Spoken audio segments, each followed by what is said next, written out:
संक्षिप्त शिव पुराण वायवीय संहिता। बालक उपमन्यु को दूत के लिए दुखी देख करके माता का उसे शिव की आराधना के लिए प्रेरित करना तथा उपमन्यु की तीव्र तपस्या।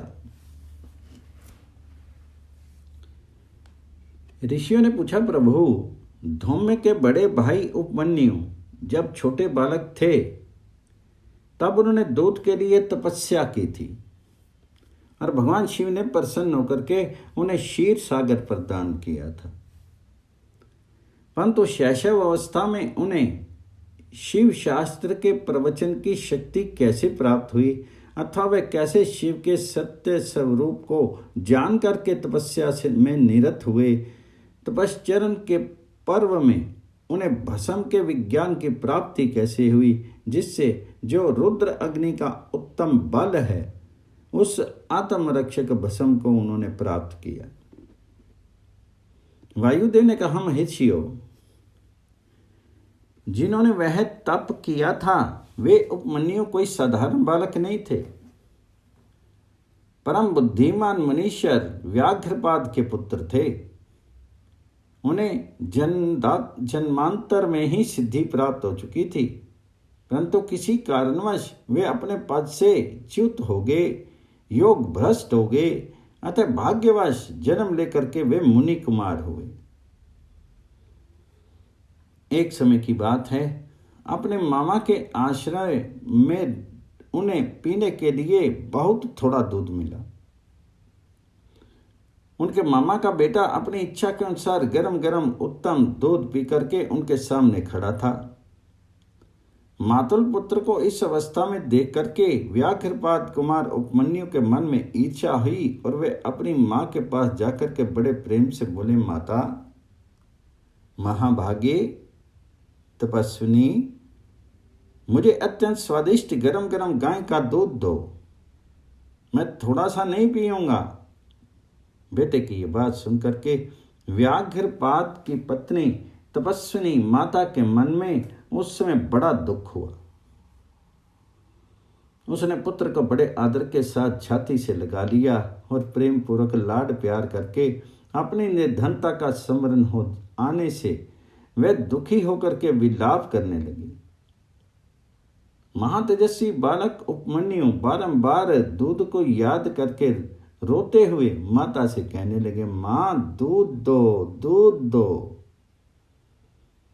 बालक के उस हठ को जान करके उस तपस्विनी ब्राह्मण पत्नी ने उसके हठ के निवारण के लिए एक सुंदर उपाय किया। उसने स्वयं उच्च वृत्ति से कुछ बीजों का संग्रह किया था। उन बीजों को देख करके उसने तत्काल उठा लिया और पीस करके पानी में घोल दिया। फिर मीठी बानी में बोली, आओ आओ मेरे लाल। यूं कह करके बालक को शांत करके हृदय से लगा लिया और दुख से पीड़ित होकर के उसने कृत्रिम दूध उसके हाथ में दे दिया। माता के दिए हुए उस बनावटी दूध को पीकर के बालक अत्यंत व्याकुल हो उठा और बोला, मां, ये दूध नहीं है। तब वह बहुत दुखी होगी और बेटे का मस्तक सूंघ करके अपने दोनों हाथों से उसके कमल सदृश नेत्रों को पोंछती हुई बोली, बेटा, अपने पास सभी वस्तुओं का अभाव होने के कारण दिद्दतावश मुझ अभागिनी ने पीसे हुए बीज को पानी में घोल करके ये तुम्हें मिथ्या दूध दिया था। तुम्हें दूध नहीं दिया ऐसा कहकर रोते हुए मुझे बारंबार दुखी करते हो, किंतु भगवान शिव की कृपा के बिना तुम्हारे लिए कहीं दूध नहीं। भक्ति पूर्वक माता पार्वती और अनुचरों सहित भगवान शिव के चरणार विंदों में जो कुछ समर्पित किया गया हो वही संपूर्ण संपत्तियों का कारण होता है। महादेव जी ही धन देने वाले हैं। इस समय हम लोगों ने उनकी आराधना नहीं की है। वे भगवान ही सकाम पुरुषों को उनकी इच्छा के अनुसार फल देने वाले हैं। हम लोगों ने आज से पहले कभी भी धन की कामना से भगवान शिव की पूजा नहीं की। इसलिए हम दरिद्र हो गए और यही कारण है कि तुम्हारे लिए दूध नहीं मिल रहा है। बेटा, पूर्व जन्म में भगवान शिव अथवा विष्णु के उद्देश्य से जो कुछ दिया जाता है वही वर्तमान जन्म में मिलता है, दूसरा कुछ नहीं। उपमन्यु बोले, माँ, यदि माता पार्वती सहित भगवान शिव विद्यमान हैं तब आज से शोक करना व्यर्थ है। महाभागे, अब शोक छोड़ो, सब मंगल में ही होगा। माँ, आज मेरी बात सुन लो, यदि कहीं महादेव जी हैं तो मैं देर से या जल्दी ही उनसे क्षीर सागर मांग लाऊंगा।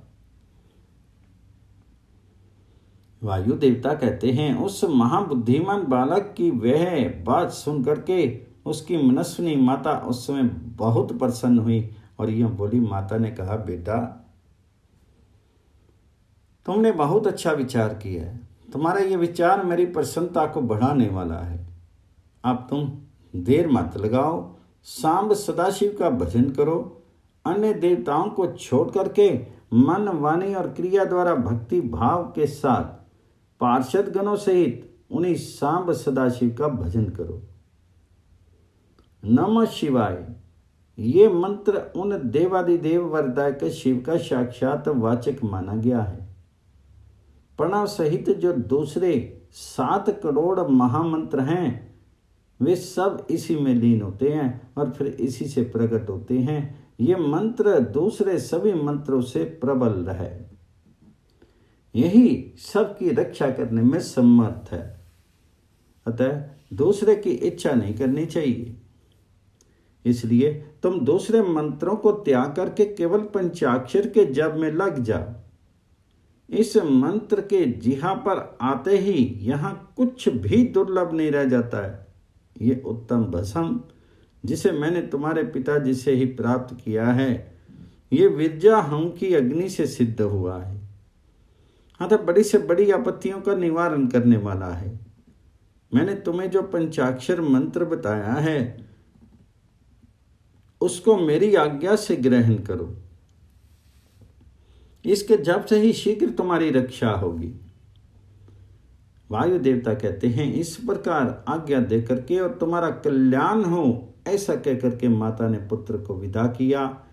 मुनि उपमन्यु ने उस आज्ञा को शिरधार्य करके ही उनके चरणों में प्रणाम किया और तपस्या के लिए जाने की तैयारी की। उस समय माता ने आशीर्वाद देते हुए कहा, सब देवता तुम्हारा मंगल करें। माता की आज्ञा पाकर के उस बालक ने दुष्कर तपस्या आरंभ की। हिमालय पर्वत के एक शिखर पर जाकर के उपमन्यु एकाग्रचित्त होकर के केवल वायु पी करके रहने लगे। उन्होंने 8 ईंटों का एक मंदिर बना करके उसे मिट्टी के शिवलिंग की स्थापना की। उसमें माता पार्वती तथा गणों सहित अविनाशी महादेव जी का आवाहन करके भक्ति भाव से पंचाक्षर मंत्र द्वारा ही वन के पत्र पुष्प आदि उपचारों से उनकी पूजा करते हुए वे चिरकाल तक उत्तम तपस्या में लगे रहे। उस एकाकी कृष्णकाय बालक द्विजवर उपमन्यु को शिव में मन लगा करके तपस्या करते देख मरीचि के शाप से पिशाच भाव को प्राप्त हुए कुछ मुनियों ने अपने राक्षस स्वभाव से सताना और उनके तप में विघ्न डालना आरंभ किया। उनके द्वारा सताए जाने पर भी उपमन्यु किसी प्रकार तप में लगे रहे और सदा नमः शिवाय का आर्तनाद की भांति जोर जोर से उच्चारण करने लगे। उस शब्द को सुनते ही उनकी तपस्या में विघ्न डालने वाले वे मुनि उस बालक को सताना छोड़ करके उसकी सेवा करने लगे। बालक ब्राह्मण महात्मा उपमन्यु की उस तपस्या से संपूर्ण चराचर जगत प्रदीप्त एवं संतप्त हो उठा। अध्याय 34 पौर्ण। भगवान शंकर का इंद्र रूप धारण करके उपमन्यु के भक्ति भाव की परीक्षा लेना, उन्हें क्षीर सागर आदि दे करके बहुत से वर देना और अपना पुत्र मान करके पार्वती के हाथ में सौंपना कि तात हुए उपमन्यु का अपनी माता के स्थान पर लौटना। तदनंतर भगवान विष्णु के अनुरोध करने पर श्री शिवजी ने पहले इंद्र का रूप धारण करके उपमन्यु के पास जाने का विचार किया। फिर श्वेत ऐरावत पर आरूढ़ होकर के स्वयं देवराज इंद्र का शीर ग्रहण करके भगवान सदाशिव देवता, असुर, सिद्ध तथा बड़े बड़े नागों के साथ उपमन्यु मुनि के तपोवन की ओर चले। उस समय वह ऐरावत दाई सूंड में च्यवर लेकर के शची सहित दिव्य रूप वाले देवराज इंद्र को हवा कर रहा था और बाई सूंड में प्रवेश छत्र लेकर के उन पर लगाए चल रहा था। इंद्र का रूप धारण किए उमा सहित भगवान सदाशिव उस श्वेत छत्र से उसी तरह शोभित हो रहे थे जैसे उदित हुए पूर्ण चंद्रमंडल से मंद्राचल शोभायमान होता है। इस तरह इंद्र के स्वरूप का आश्रय लेकर के परमेश्वर शिव उपमन्यु के उस आश्रम पर अपने उस भक्त पर अनुग्रह करने के लिए जा पहुंचे। इंद्र रूपधारी परमेश्वर शिव को आया देख करके मुनियों में श्रेष्ठ उपमन्यु मुनि ने मस्तक झुका करके प्रणाम किया और इस प्रकार कहा, देवेश्वर जगन्नाथ भगवान देव शिरोमणि, आप समम यहाँ पधारे। इससे मेरा ये आश्रम पवित्र हो गया। इंद्र रूपधारी शिव बोले, उत्तम व्रत का पालन करने वाले धौम्य के बड़े भैया महामुनि उपमन्यु, मैं तुम्हारी इस तपस्या से बहुत संतुष्ट हूं। तुम वर मांगो, मैं तुम्हें संपूर्ण अभीष्ट वस्तुएं प्रदान करूंगा। वायुदेवा कहते हैं, उन इंद्रदेव के ऐसा कहने पर उस समय मुनि प्रवर उपमन्यु ने हाथ जोड़ करके कहा, भगवान, मैं भगवान शिव की भक्ति मांगता हूँ। ये सुनकर के इंद्र ने कहा, क्या तुम मुझे नहीं जानते? मैं समस्त देवताओं का पालक और तीनों लोकों का अधिपति इंद्र हूँ। सब देवता मुझे नमस्कार करते हैं। ब्रह्म ऋषि, मेरे भक्त हो जाओ, सदा मेरी ही पूजा करो, तुम्हारा कल्याण हो, मैं तुम्हें सब कुछ दूंगा। निर्गुण रुद्र को त्याग दो, उस निर्गुण रुद्र से तुम्हारा कौन सा कार्य सिद्ध होगा जो देवताओं की पंक्ति से बाहर होकर के पिशाच भाव को प्राप्त हो गया है। वायु देवता कहते हैं, ये सुनकर के पंचाक्षर मंत्र का जप करते हुए वे मुनि उपमन्यु इंद्र को अपने धर्म में विघन डालने के लिए आया हुआ जान करके बोले। उपमन्यु ने कहा, यद्यपि तुम भगवान शिव की निंदा में तत्पर हो, तथापि इसी प्रसंग में परमात्मा महादेव जी की निर्गुणता बता करके तुमने स्वयं ही उनका संपूर्ण महत्व स्पष्ट रूप से कह दिया। तुम नहीं जानते कि भगवान रुद्र संपूर्ण देवेश्वरों के भी ईश्वर हैं, ब्रह्मा विष्णु और महेश के भी जनक हैं तथा प्रकृति से परे हैं। ब्रह्मवादी लोग उन्हीं को सत्य असत्य व्यक्त अव्यक्त तथा नित्य एक और अनेक कहते हैं। अतः मैं उन्हीं से वर मांगूंगा जो युक्तिवाद से परे तथा सांख्य और योग के सारभूत अर्थ का ज्ञान प्राप्त करने वाले हैं। तत्वज्ञानी पुरुष उत्कृष्ट जानकर जिनकी उपासना करते हैं, उन भगवान शिव से ही मैं वर मांगूंगा। देवधम दूत के लिए जो मेरी इच्छा है वे यूं ही रह जाए, परंतु शिव अस्त्र के द्वारा तुम्हारा वध करके मैं अपने इस शीर को त्याग दूंगा। वायु देवता कहते हैं, ऐसा कहकर के स्वयं मर जाने का निश्चय करके उपमन्यु दूत की भी इच्छा छोड़ करके इंद्र का वध करने के लिए उद्यत हो गई। उस समय अघोर अश्व से अभिमंत्रित घोर भस्म को लेकर के मुनि ने इंद्र के उद्देश्य से छोड़ दिया और बड़े जोर से सिंहनाद किया। फिर शंभु के युगल चरणार बिंदु का चिंतन करते हुए वे अपनी देह को दग्ध करने के लिए उद्यत हो गए और आग्नेय धारण करके स्थित हुए। ब्राह्मण उपमन्यु जब इस प्रकार स्थित हुए तब भाग देवता के नेत्र का नाश करने वाले भगवान शिव ने योगी उपमन्यु की उस धारणा को अपनी सौम्य दृष्टि से रोक दिया। उनके छोड़े हुए उस घोर अस्त्र को नंदीश्वर की आज्ञा से शिव वल्लभ नंदी ने बीच में ही पकड़ लिया। तत्पश्चात परमेश्वर भगवान शिव ने अपने बालेंदु शेखर रूप को धारण कर लिया और ब्राह्मण उपमन्यु को उसे दिखाया।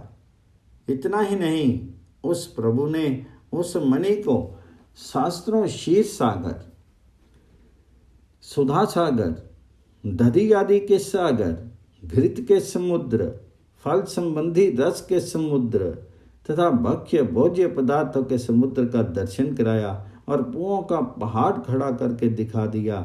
इसी तरह देवी पार्वती के साथ महादेव जी वहाँ वृषभ पर आरूढ़ दिखाई दिए। वे अपने गणाध्यक्षों तथा त्रिशूल आदि दिव्य अस्त्रों से घिरे हुए थे।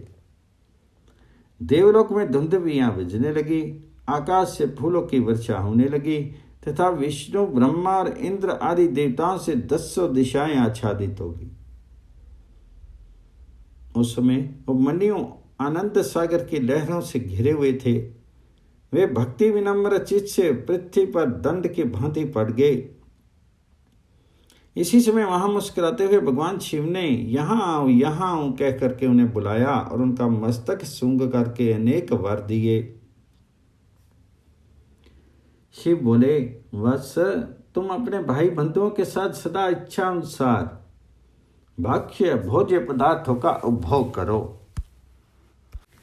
दुख से छूट करके सदा सुखी रहो। तुम्हारे हृदय में मेरे प्रति भक्ति सदा बनी रहे। महाभाग उपमन्यु, ये पार्वती देवी तुम्हारी माता है। आज मैंने तुम्हें अपना पुत्र बना लिया और तुम्हारे लिए क्षीर सागर प्रदान किया। केवल दूध का ही नहीं, मधु, दही, अन्न, घी, भात और फल आदि के रस का भी समुद्र तुम्हें दे दिया। ये पुओं के पहाड़ तथा भक्ष्य भोज्य पदार्थों के सागर मैंने तुम्हें समर्पित किए। महामुनि, ये सब ग्रहण करो। आज से मैं महादेव तुम्हारा पिता हूँ और जगत अम्बा उमा तुम्हारी माता है। मैंने तुम्हें अमृतत्व तथा गणपति का सनातन पद प्रदान किया। अब तुम्हारे मन में जो दूसरी अभिलाषाएं हों, उन सब को तुम बड़ी प्रसन्नता के साथ वर के रूप में मांगो।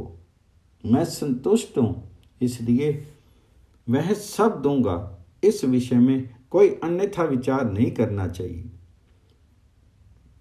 वायुदेव कहते हैं, ऐसा कहकर के महादेव जी ने उन्हें दोनों हाथों से पकड़ करके हृदय से लगा लिया और मस्तक सूंघ करके ये कहते हुए देवी की गोद में दे दिया कि ये तुम्हारा पुत्र है।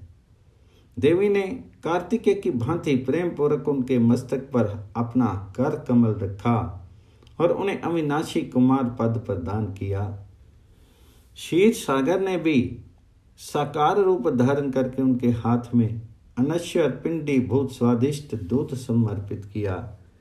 तत्पश्चात पार्वती देवी ने संतुष्ट चित्त होकर के उन्हें योग जनित ऐश्वर्य, सदा संतोष, अविनाशिनी ब्रह्म विद्या और उत्तम समृद्धि प्रदान की। तदंतर उनके तपों में तेज को देख करके प्रसन्न चित्त हुए शंभु ने उपमन्यु मुनि को पुनः दिव्य वरदान दिया। पाशुपत व्रत, पाशुपत ज्ञान, तात्विक व्रत योग तथा चिरकाल तक उनके प्रवचन की परम पटुता उन्हें प्रदान की।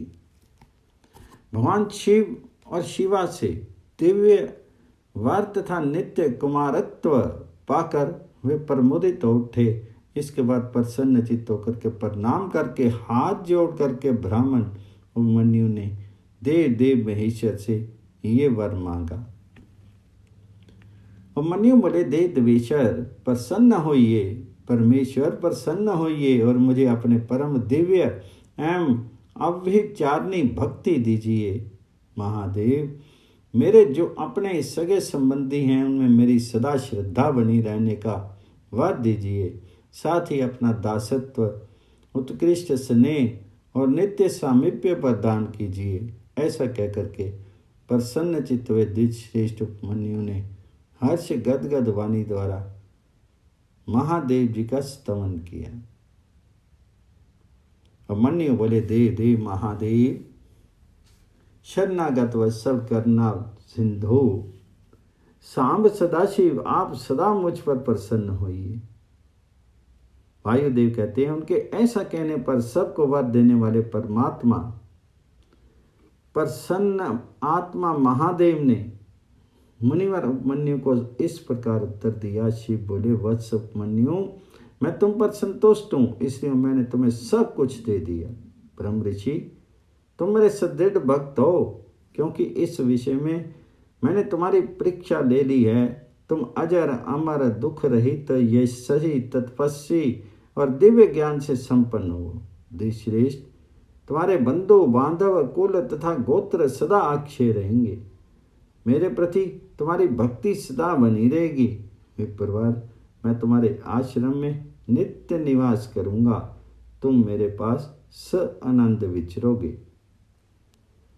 ऐसा कह करके उपमन्यु को अभीष्ट वर देव करोड़ों सूर्य के समान तेजस्वी भगवान महेश्वर वहीं अंतर ध्यान हो गए। उन श्रेष्ठ परमेश्वर से उत्तम वर पाकर के उपमन्यु का हृदय प्रसन्नता से खिल उठा। उन्हें बहुत सुख मिला और वे अपनी जन्मदायिनी माता के स्थान पर चले गए। अध्याय 35 पूर्ण। वायवीय संहिता का पूर्व खंड संपूर्ण।